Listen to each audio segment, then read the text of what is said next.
small piece of software downloaded into their computer that now somebody else operates. And by that, they can start now stealing information or attack some other computer and start going inside the network for look for more and more information. So we see this kind of pattern of penetrating into a weak chain, part of the chain into the organization and now start moving around the organization. But what was particularly clever about this one was it didn't have an attachment, apparently, the email. It looked like it was from a senior member of staff to a named member of staff.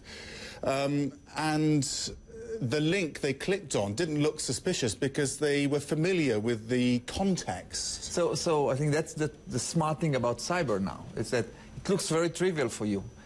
You're getting an email from somebody, hey, I've been to this hotel. It's okay that I'll get this email. Actually, somebody else stole the database from the hotel, and now you get something that really looks into this part for you. It's called social engineering, and today part of hacking, it's a social engineering to make you trust on something that you're gonna get, and then you click on it because it really makes sense to you.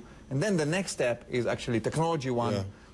Take something from your computer. But the antivirus software, we're always told, keep that updated and that'll protect you. But actually they had it here, it was a bank after all, and it was bypassed. Because the only way to really protect against those solutions is something called multi-layer protection. It's like, let me give you totally example, which you go into a hotel, right? There will be a guard at the door, there will be a key for your rooms, and there will be a safe inside the room. It's the same idea over here.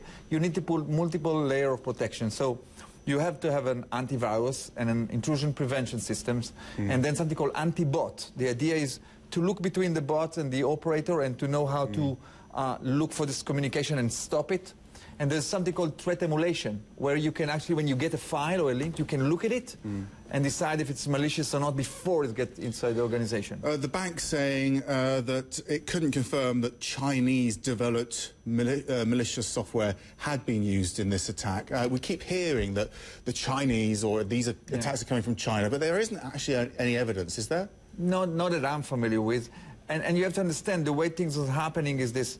Whatever data that's been stolen or any information will go somewhere in the internet called drop zone. It's like area that another hacker find a place over there. So we don't know where the traces will lead. So why the suspicion of China all the time? Well, you know, there was the recent occasions where people succeed to trace something goes to China. But I believe there's two kinds of motivation. Motivation has changed dramatically. There's the financial people who wants to steal money.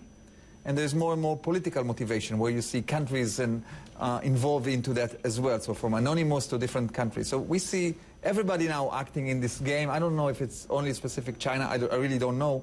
But I think it's really all over the place.